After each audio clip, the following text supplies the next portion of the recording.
Chapter 1. I am by birth a Genovese, and my family is one of the most distinguished of that republic. My ancestors had been for many years counselors and syndics. My father had filled several public situations with honor and reputation. He was respected by all who knew him for his integrity and indefatigable attention to public business. He passed his younger days perpetually occupied by the affairs of his country. A variety of circumstances had prevented his marrying early, nor was it until the decline of life that he became a husband and the father of a family. As the circumstances of his marriage illustrate his character, I cannot refrain from relating them. One of his most intimate friends was a merchant who, from a flourishing state, fell through numerous mischances into poverty. This man, whose name was Beaufort, was of a proud and unbending disposition, and could not bear to live in poverty and oblivion in the same country where he had formerly been distinguished for his rank and magnificence. Having paid his debts, therefore, in the most honorable manner, he retreated with his daughter to the town of Lucerne, where he lived unknown and in wretchedness. My father loved Beaufort with the truest friendship and was deeply grieved by his retreat in these unfortunate circumstances. He bitterly deplored the false pride which led his friend to a conduct so little worthy of the affection that united them. He lost no time in endeavoring to seek him out, with the hope of persuading him to begin the world again through his credit and assistance.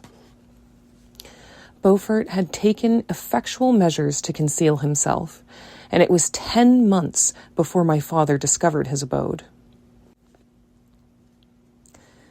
Overjoyed at this discovery, he hastened to the house, which was situated in a mean street near the Royce. But when he entered, misery and despair alone welcomed him. Beaufort had saved but a very small sum of money from the wreck of his fortunes, but it was sufficient to provide him with sustenance for some months, and in the meantime he hoped to procure some respectable employment in a merchant's house. The interval was, consequently, spent in inaction. His grief only became more deep and rankling when he had leisure for reflection. And at length it took so fast hold of his mind that at the end of 3 months he lay on a bed of sickness incapable of any exertion. His daughter attended him with the greatest tenderness, but she saw with despair that their little fund was rapidly decreasing and that there was no other prospect of support. But Caroline Beaufort possessed a mind of an uncommon mold, and her courage rose to support her in her adversity. She procured plain work. She plaited straw and, by various means, contrived to earn a pittance scarcely sufficient to support life. Several months passed in this manner. Her father grew worse. Her time was more entirely occupied in attending him. Her means of subsistence decreased, and in the 10th month her father died in her arms, leaving her an orphan and a beggar. This last blow overcame her, and she knelt at Beaufort's coffin, weeping bitterly, when my father entered the chamber. He came like a protecting spirit to the poor girl, who committed herself to his care, and after the interment of his friend, he conducted her to Geneva and placed her under the protection of a relation. 2 years after this event, Caroline became his wife. There was a considerable difference between the ages of my parents, but this circumstance seemed to unite them only closer in bonds of devoted affection. There was a sense of justice in my father's upright mind, which rendered it necessary that he should approve highly to love strongly. Perhaps during former years he had suffered from the late-discovered unworthiness of one beloved, and so was disposed to set a greater value on tried worth.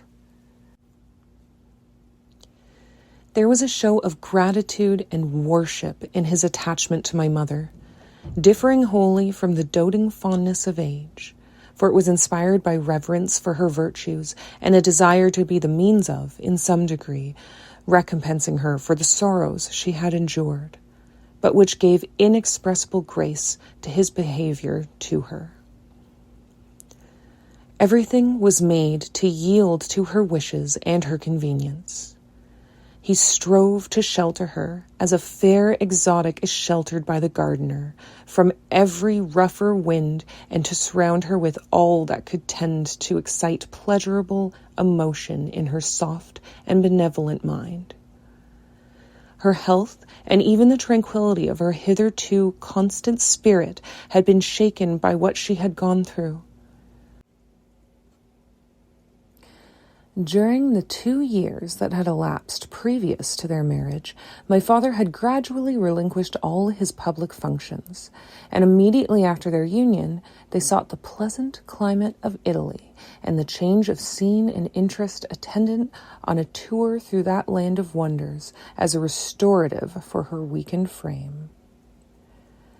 From Italy, they visited Germany and France. I, their eldest child, was born at Naples, and as an infant accompanied them in their rambles. I remained for several years their only child.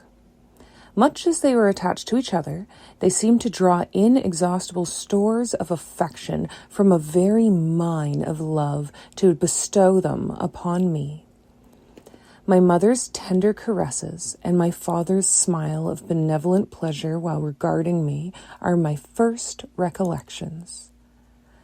I was their plaything and their idol, and something better, their child, the innocent and helpless creature bestowed on them by heaven, whom to bring up to good, and whose future lot it was in their hands to direct to happiness or misery, according as they fulfilled their duties towards me. With this deep consciousness of what they owed towards the being to which they had given life, added to the active spirit of tenderness that animated both, it may be imagined that while during every hour of my infant life I received a lesson of patience, of charity, and of self-control, I was so guided by a silken cord that all seemed but one train of enjoyment to me. For a long time I was their only care. My mother had much desired to have a daughter, but I continued their single offspring. When I was about 5 years old, while making an excursion beyond the frontiers of Italy, they passed a week on the shores of the Lake of Como. Their benevolent disposition often made them enter the cottages of the poor. This, to my mother, was more than a duty. It was a necessity, a passion, remembering what she had suffered and how she had been relieved, for her to act in her turn the guardian angel to the afflicted. During one of their walks, a poor caught in the foldings of a veil attracted their notice as being singularly disconsolate, while the number of half-clothed children gathered about it spoke of penury in its worst shape. One day, when my father had gone by himself to Milan, my mother, accompanied by me, visited this abode. She found a peasant and his wife, hard-working, bent down by care and labor, distributing a scanty meal to 5 hungry babes. Among these, there was one which attracted my mother far above all the rest. She appeared of a different stock. The 4 others were dark-eyed, hardy little vagrants. This child was thin and very fair. Her hair was the brightest living gold, and despite the poverty of her clothing, seemed to set a crown of distinction on her head. Her brow was clear and ample, her blue eyes cloudless, and her lips and the molding of her face so expressive of sensibility and sweetness that none could behold her without looking on her as of a distant species, a being heaven-sent and bearing a celestial stamp in all her features. The peasant woman, perceiving that my mother fixed eyes of wonder and admiration on this lovely girl, eagerly communicated her history. She was not her child, but the daughter of a Milanese nobleman. Her mother was a German and had died on giving her birth. The infant had been placed with these good people to nurse. They were better off then. They had not been long married, and their eldest child was but just born. The father of their charge was one of those Italians nursed in the memory of the antique glory of Italy, one among the Schiavi Frementi, who exerted himself to obtain the liberty of his country. He became the victim of its weakness. Whether he had died or still lingered in the dungeons of Austria was not known. His property was confiscated, his child became an orphan and a beggar. She continued with her foster parents and bloomed in their rude abode, fairer than a garden rose among dark-leaved brambles. When my father returned from Milan, he found playing with me in the hall of our villa a child fairer than pictured cherub, a creature who seemed to shed radiance from her looks and whose form and motions were lighter than the chamois of the hills. The apparition was soon explained. With his permission, my mother prevailed on her rustic guardians to yield their charge to her. They were fond of the sweet orphan. Her presence had seemed a blessing to them, but it would be unfair to her to keep her in poverty and want when Providence afforded her such powerful protection. They consulted their village priest, and the result was that Elizabeth Lavenza became the inmate of my parents' house, my more than sister, the beautiful and adored companion of all my occupations and my pleasures. Everyone loved Elizabeth.